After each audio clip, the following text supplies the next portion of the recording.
Felita is going to tell me more about her illnesses. And so far so good. That's all they really diagnosed me with is hypertension, an enlarged heart, and then I have stomach. They don't even know what's wrong.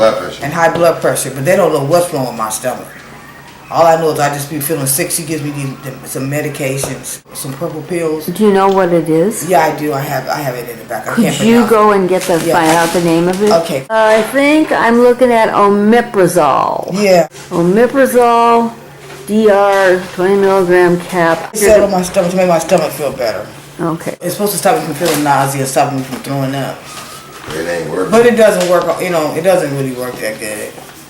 And then they can't, they really can't give you nothing stronger. And why can't they give you anything stronger? I don't know why. I have my family practitioner. I'm having a hard time with her, giving me pain pills and everything. So she doesn't want to give me, any kind of strong pain medications or nothing really strong. I don't know why. After a while, she never will tell me. She just won't say.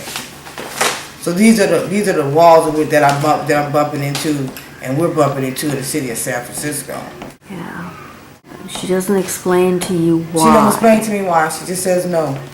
And who is this person? Her name is Catherine Bocho. You've been seeing her for a while. I've been seeing her for about 3 years. Going on 3 years. I've been going to this clinic for 17 years. The same clinic. Okay. And, so you ought to be able to get your medical records. I get the stuff that I'm a loyal patient, a loyal client. But then again, she tried to get something else done by the clinic, and they balked all the way. Yeah. See, everybody, if it's got something to do with pinning anything on Treasure Island, they'll balk. Yeah. They'll balk. This is a big cover-up. All the way down to the FBI. See, the FBI knows this is a fraudulent. We sent information to Washington, D.C. They sent us something back 2 years ago that they got the information. Then we sent something to the HUD Inspector General about fraud. They got the information, said we'll get back to you. Then I in turn called the FBI about a month ago, and I made a complaint again, said we'll get back to you. This happens like this because the powers to be, it's that it be like this. And then I'm calling the same places he's calling, and I'm getting the same thing. So it's not just one person calling; it's 2 people calling. Because this is a major fraudulent operation. I want to bet you this operation project out here brings in probably $400 or $500 million a year. $500 million with all the jobs that's associated with Treasure Island, because you have Shelter Plus Care, which has over 100 employees down Department of Human Services that gets paid for radiation poisoning people. So they pull us off this island, they would all lose jobs. Then you have HUD, which operates the rest of these buildings out here, like Fortep and all the alcohol and drug programs out here. If you would pull the plug on there, all of those jobs would be gone. You got Health Right 360, has a lot of programs out here. You pull the plug on this program here, you got maybe 200 people that's laid off.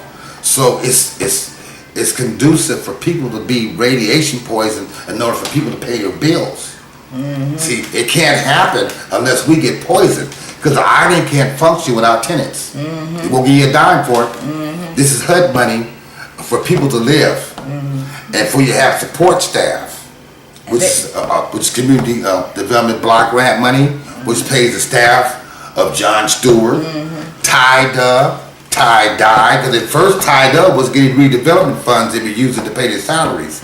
But once Governor Brown cut that out, they had to figure out some way for them to get paid their salaries. So their money is going to community development planning money through Shelter Plus Care. They have all kind of rules. See, anytime you have the federal government that has a rule that states the fact that you can't radiation poison somebody and we're gonna pay a subsidy, and they turn around and pay the subsidy in violation of their rule 24 CFR 50.3, prohibited use of a contaminated site. That was the end of it. This program should have never been launched.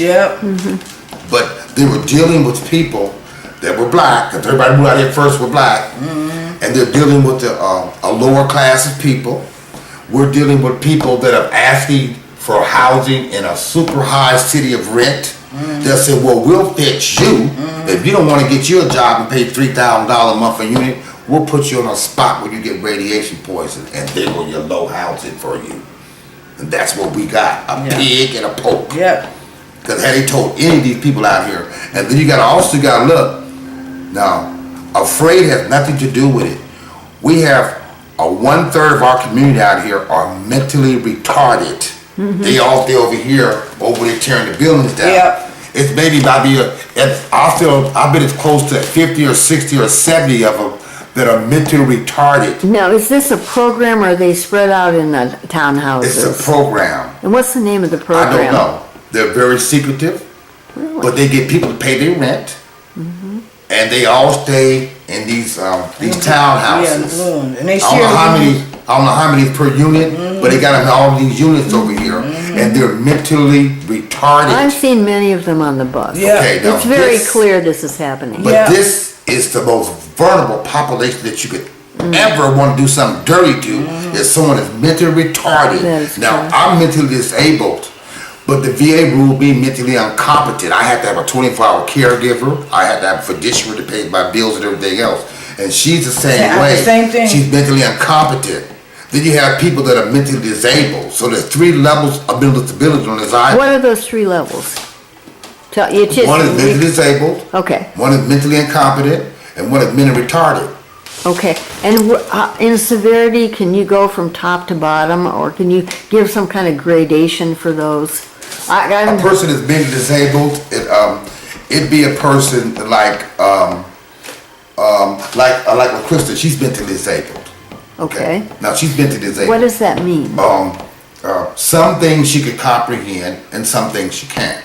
It's over her head. Some things. Okay. Okay, like there's certain ways. Like a mentally disabled person, they'll do something that a person that's normal want to. I'll say, for instance, they'll sit and they'll be sick and do nothing about it. Okay. That's mentally disabled.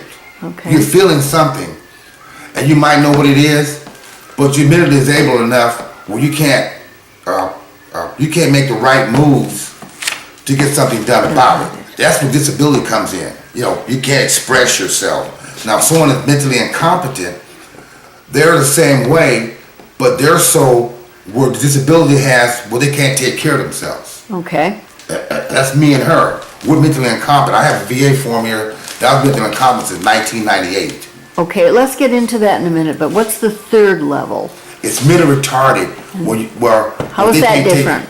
They can't take care of themselves at all. At all? At Okay. all, period. They have to have, I think the house mother stays with them, and they go buy the food for them, and they cook for them. The only thing they don't do is dress them, I think. But it's different levels over there also, because some of the people that mentally retarded, they'll speak to me and Felita on the bus. But then some of them are so severe that they can't communicate with us. They're sitting around and they slime at the mouth and things like that. And it's clearly, I have empathy because I'm in the mental health system. I've been in for a long time. So this is how I met Felita, actually, is through mental health.